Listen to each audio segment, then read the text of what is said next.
Hai, selamat mendengarkan. Yang saudara denganku itu Paman Imron. Sekarang Paman sudah meninggal. Saya sudah tidak ada urusan lagi dengan Bibi, ucap Lupita tegas. Benar Bu, Ibu sudah tak berhak tinggal di sini, karena Ibu sudah tidak ada urusan lagi dengan Lupita. Hanya Lolita yang masih berhubungan darah dengan Lupita, ujar Pak RT lagi membela Lupita. Surti benar-benar sudah terpojok, dadanya bergemuruh menahan amarah. Ingin rasanya ia berteriak-teriak memaki Lupita yang terus menatap sinis padanya. Tidak bisa Lupi, kau jangan mengusir Bibi sama Lolita. Bibi tidak punya tempat tinggal di kota ini. Bibi hanya merantau dan tidak punya pekerjaan bila harus mengontrak. Pura-pura bersedih agar mendapat simpati dari Lupita dan Pak RT. Bi, Bang Bojo bisa cari kerjaan dan bantu Bibi. Lolita masih muda, hanya terpaut 2 tahun dariku. Usia Loli sudah 20 tahun. Masih banyak pekerjaan di luar sana. Asal Loli mau berusaha bekerja sesuai pendidikannya, ujar Lupita memberi saran. Seketika wajah Surti cemberut terlihat tak suka. Ya sudah, silahkan dirembukkan kembali secara kekeluargaan. Saya dan lainnya harus pulang karena sudah sore. Jadi saya pesankan pada Bu Surti, apapun keputusan Lupita, tolong Ibu ikuti, sebab Lupita berhak atas rumah ini. Saya mohon pamit. Iya Pak RT, terima kasih banyak, ujar Harlan dan Lupita. Mereka saling berjabat tangan dan mengantarkan sampai teras. Saat Lupita akan masuk ke dalam, Harlan menarik tangannya dan berbisik. Lupi, ingat, kau jangan menyerah dan terpengaruh dengan sandiwara bibimu. Sudah saatnya kau hidup mandiri tanpa dirongrong terus oleh mereka. Orang seperti mereka cuma mau cari enaknya sendiri, tanpa mau bekerja keras. Iya Mas, aku sudah paham kok. Tapi bagaimana bila Mas pulang, Bang Bejo dan Bi Surti buat masalah lagi? Aku tidak takut kalau untuk membela diri sendiri, tapi yang kutakutkan mereka berbuat nekat dengan main fisik. Terdengar getaran ponsel dari saku celana Harlan. Ia tidak langsung mengangkatnya, takut Lupita akan curiga. Ya sudah, lebih baik kau masuk dulu. Tapi ingat, kau jangan lemah. Lupita mengangguk pelan dan berjalan masuk ke dalam. Mengambil ponsel dari saku celananya, telepon terhenti. Harlan menelepon balik. Halo? Tuan, cepatlah segera pulang. Ibu sudah muntah darah dan sekarang pingsan. Apa? Harlan terpekik kaget. Will, cepat kau pulang dan jemput makku di rumah. Segera ke rumah sakit. Aku akan menyusul. Baik Tuan. Harlan menarik nafasnya dalam begitu kuat. Ada apa dengan Mak Isa? Kenapa tiba-tiba sakit parah? Harlan terlihat panik.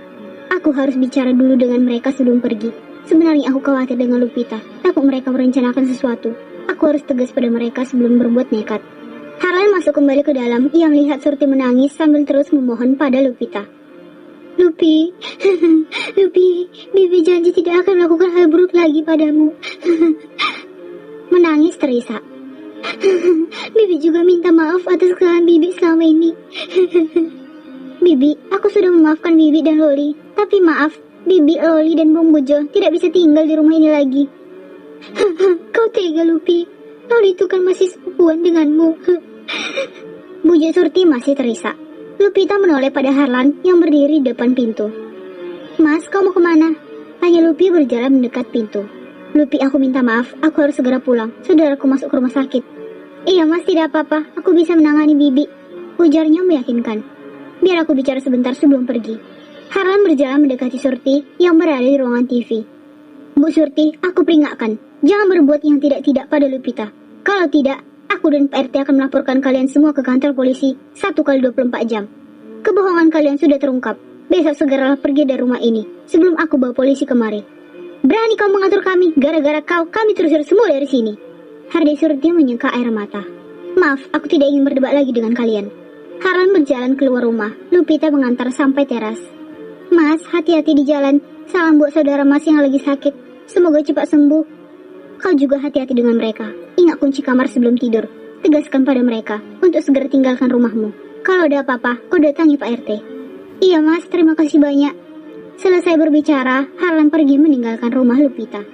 Lupita masuk ke dalam kamar dan menutup pintu. Di ruangan TV, Lupita mendengar suara Lolita menangis pilu. Lolita terkejut saat harus meninggalkan rumah yang sudah ia tinggali selama bertahun-tahun. Aku tidak mau keluar dari rumah ini, Bu. Sudah saatnya kamu mandiri dan mencari pekerjaan, ujar Surti memijit pelipisnya. Mau kerja di mana aku, Bu? Paling juga jadi kuli nyuci sama gosok.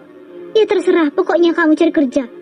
Ya udah, kita gak usah pergi saja. Lupi juga gak bakal berani tinggal sendiri. Dasar tolol, kamu kita mendekam di penjara. Kalau kita gak keluar dari sini, bakal diciduk polisi. Surti terlihat kesal dan frustasi. Kita akan tinggal di mana lagi? Cari kontrakan mahal di daerah sini. Bejo menimpali. Mulai sekarang kau juga harus bekerja buat bantu bayar kontrakan, Jo. Bukankah Mbak masih pegang uang 15 juta? Pakai uang itu buat bayar kontrakan dan modal usaha. Menggaplok punggung Bejo. Duit itu tinggal 7 juta. Enak aja bilang masih 15 juta. Ibu itu boros. Masa baru 3 hari sudah habis 8 juta? Teriak Lolita. Jangan-jangan ibu kasih buat pacar ibu yang berondong itu kan? Teriak Lolita lagi sambil terisak. Dia mulut meloli. Jangan kurang ajar kamu. Nuduh ibu kayak gitu. Uang itu buat bayar hutang, ngerti? Surti beranjak dari duduknya dan masuk ke dalam kamar. 2 hari kemudian, Surti, Lolita, dan Bejo sudah pindah dari rumah Lupi. Akhirnya Lupi tak bisa bernafas lega. Tapi, masih ada yang mengganjal dalam pikirannya. Surat rumah ayahnya telah digadaikan Surti dan ia harus mencari uang untuk menebusnya. Kini Lupita masih beres-beres rumah. Kebetulan William memberinya libur selama 3 hari untuk istirahat. Di rumahnya sudah tidak ada kulkas dan TV. Semuanya sudah dibawa Surti. Untungnya masih ada kompor gas 1 tungku buat Lupi memasak. Siang itu matahari sangat terik. Lupi membeli es batu di warung untuk membuat es teh manis. Setelah membuatnya, ia duduk di sofa sambil mengetik sebuah pesan untuk Harlan. Kenapa ponsel Mas Harlan tidak aktif dari kemarin? Ada apa dengannya? Kening Lupita mengerit. Tanpa campur tangan Mas Harlan, Bibi tidak akan pernah keluar dari rumah ini. Menghela nafas panjang. Lupita terus berpikir sambil meminum habis teh manis buatannya. Mas Harlan begitu baik padaku. Apa dia punya perasaan padaku? Tidak, Lupi. Apa yang sedang kau pikirkan? Tidak mungkin Mas Harlan menyukaiku. Ia hanya menganggapku teman baik. Dan aku juga tidak punya perasaan apa-apa padanya. Aku hanya menganggap Mas Harlan sebagai kakak angkat. Sore itu selesai memasak, Lupi mengangkat jemuran kasur busa di atas pagar. Tiba-tiba masuk seorang ibu parubaya bersama anak gadisnya. Tanpa bertanya dulu, ibu itu langsung memaki. Hei, dasar wanita gatel, sedangnya main sama om-om. Lupita terkejut dengan bola mata membulat. Apa maksud ibu datang ke rumah orang langsung marah-marah? Pantas lama, wanita ini memang cantik, putih dan masih muda. Jelas papa habiskan uangnya buat wanita sialan ini. Wajah tak sesuai dengan kelakuannya. Cetus anak dari ibu parubaya itu sambil menatap sinis. Hei, sudah berapa lama kamu berhubungan dengan suamiku? Jangan-jangan sudah banyak korbannya.